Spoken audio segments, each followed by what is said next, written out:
You may have left me, but I still woo. These videos are satiric reviews. You don't have to agree, but don't bitch about it.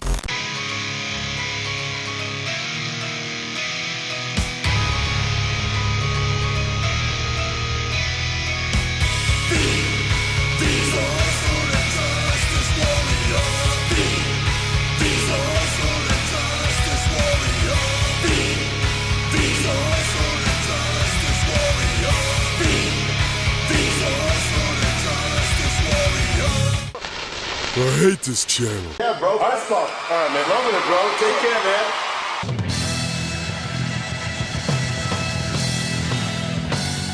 Hey there, I'm the SIJW v Infuso, and for as many wrestling videos as I made on this channel, you'd probably be surprised to learn that I've only attended a few wrestling events in my life. And I've only attended one WWE event ever. A house show back in 2011. With a couple buddies of mine back in Manhattan. We all had a good time, especially one of my friends who was literally driven to tears because he got to witness Jerry Lawler eat a hot dog at Nathan's. No, I'm not kidding. I wish I was. Those in attendance were amped. They were hyped before the show, and their momentum never really seemed to die down. Throughout the night, there were three men that the wild New York crowd chanted for all night. And those men were John Cena, CM Punk, and most loudly, Zack Ryder. No, I'm not kidding. All throughout the night, there were strong chants of woo woo woo. And just when it seemed that people calmed down, some jerk-off would call out woo woo woo, and it'd be followed by someone else repeating it before an entire group of strangers decided to get involved. That was the entire night. All night. Allow me to reiterate, because I'm not just talking about during his match. Hell, I'm not just talking about during the show. I'm talking about when people were coming into the arena and getting their seats. I'm talking about people standing on concession lines outside as I was on the way to the bathroom. I'm talking about people outside the actual venue standing indoors for their tickets before the show. I'm talking about the people who were on the same train as us heading to the show. I'm talking about the same people who are on the train as us heading from the show. I'm talking about the people on the ferry ride back to Staten Island from the show. I'm talking about people on the same bus as us heading back to our location. Non-stop woo-woo-wooing, and sometimes the occasional you-knowing it. The New York crowd was so engulfed in their fandom that it became real obnoxious real quick. If I wanted to listen to some New York asshole shout things and ramble on incoherently, I would tune into one of my own videos. But see, I don't do that. You people do, but I mean, hey, I'm not gonna judge you. That's a personal choice. It became so obnoxious that me and my group of friends were also Zack Ryder fans at the time, but by the end of the night, we hated other Zack Ryder fans. It's kind of like my relationship with Rick and Morty fans, and people who like Star Wars and the Beatles.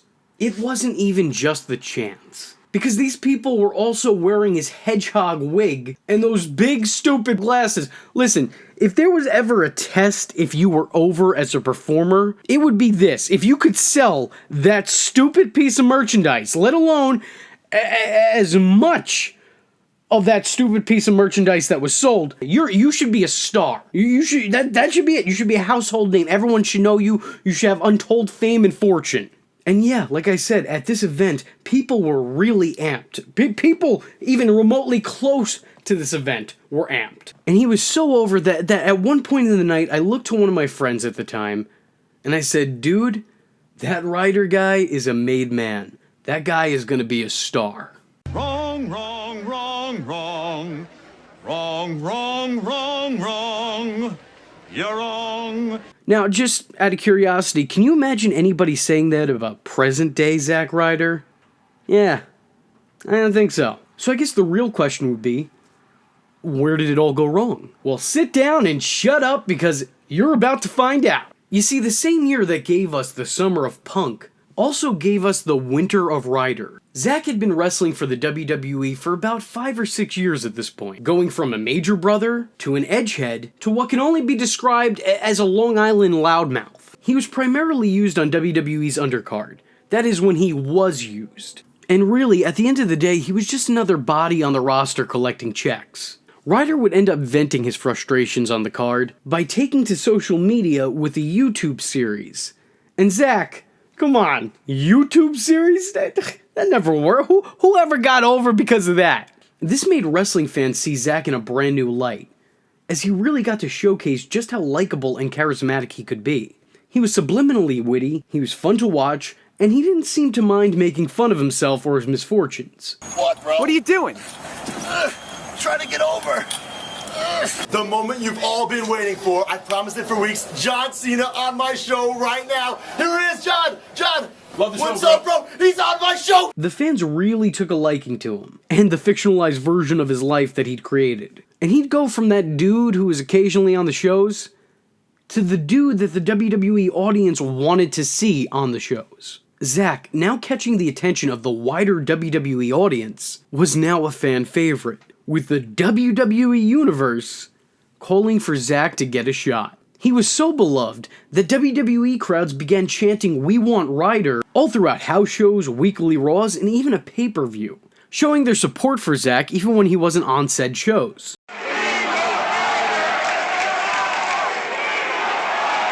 The increasing fan investment in Ryder forced him to be written back onto TV, not only getting him the spot on TV that had eluded him, but also giving him kind of a major spot on TV. Not my spot, anybody's spot, dog spot, liver spot, my spot. This guy went from usually not appearing on the main shows to being a focal point in those shows. Suddenly, this one-time jobber was seen befriending John Cena, the face of the company, working as assistant SmackDown general manager, competing for the United States Championship, and getting the approval of Hugh Jackman, which I personally think is the most important out of everything I just listed. He went from losing matches in under 3 minutes to standing toe-to-toe with the company's Superman. He'd usually be included in various segments throughout Raw. We're talking matches, promos, and random interactions with John Cena and sometimes CM Punk. With the backing of the fans, the people backstage now, and on-screen friends John Cena and CM Punk, Zack Ryder would go on to become the star of the mid-card. I really can't properly articulate just how over Zack got and how fast he got there. He was so beloved by audiences that during select Rock promos, you could hear Ryder chants. And that's The Rock. We're talking about Dwayne "The Rock" Johnson. We're talking about Black Adam. We're talking about another character that he's Hobbs. Was he Hobbs or I don't know. We're talking about the guy from Jumanji. Is that Barbara's boy? Naturally, WWE would capitalize off his newfound growing popularity by having him win the United States Championship from his rival Dolph Ziggler. And that right there would be a beautiful bookmark ending to Zack's story. The guy defied the odds, and he said, hey, if you're not gonna push me, then I'll push myself. He overcomes the authority and becomes the superstar he always knew he could be. But unfortunately, that wouldn't be the case. Whereas 2011 worked as the rise of Ryder, then 2012 would be the fall. Zack would slowly but surely revert back to his previous role, similar to Kofi after his title reign, but on a much, much grander and sadder scale. Ryder's time on TV was shortened, and soon he was back to struggling to even be scheduled for an appearance. When he was included, he was John Cena's little buddy, making him look a lot less like a wrestler and a lot more like a Make-A-Wish Foundation kid whose career-dying wish was to be the Robin to John Cena's Batman. Superman. Whatever. Unfortunately, like Robin, he would have to suffer for his mentor's mistakes. Although instead of being kidnapped, he was just tossed off the Raw set in a wheelchair, which somehow seems to be a thing with WWE and Zack's. How does that become a trope? But on the bright side, Ryder would at least find love in Eve Torres, continually trying to impress/romance her, which, like many great men, would unfortunately be his downfall. That was a joke. That was a joke, guys. Everyone writing incel in the comment section, stop. Alright, it was a joke. A combination of falling for Eve and being John Cena's Jimmy Olsen would soon become the rising star's ultimate demise, as he was basically made out to be a damsel in distress for Super Cena to come save from the hands of Doomsday. Kane. Kane would continue to harass and humiliate the Long Island IZ on a weekly basis, even costing him his United States Championship, all in an effort to hurt John Cena. Zack Ryder had gone from superstar to plot point in record time. But I'll tell you what, even throughout all the hardships, it's a good thing that Zack could at least confide in his friendship with, oh wait, nope, never mind. No, he doesn't have that either. Nope. Zack lost his belt, lost his girl, and lost his best bud faster than it took for him to get all of those things. And from there, his career only continued to dwindle.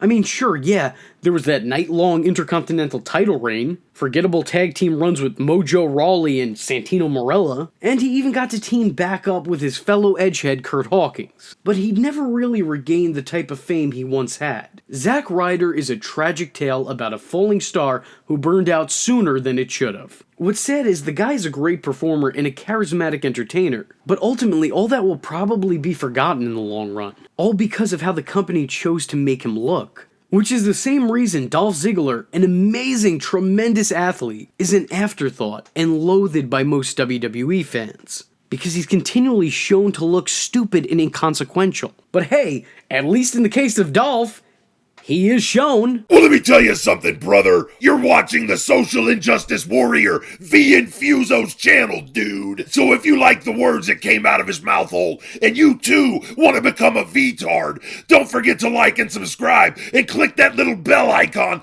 to get updates and notifications. Ooh, tell him what up, Mach. Ooh, yeah. Follow the man on Twitter, yeah, because we all know it's not stalking if it's on the internet, yeah. Join the madness by joining the Discord, and if you have a moment of time and a free $1 to spare, head over to the SIJW's Patreon, dig it, where you can request videos, get exclusive videos, and early access to content, yeah. Or go down to PayPal, where you can buy the shirts, brother. But most importantly, just remember, if you're not tuning in, then you're missing out.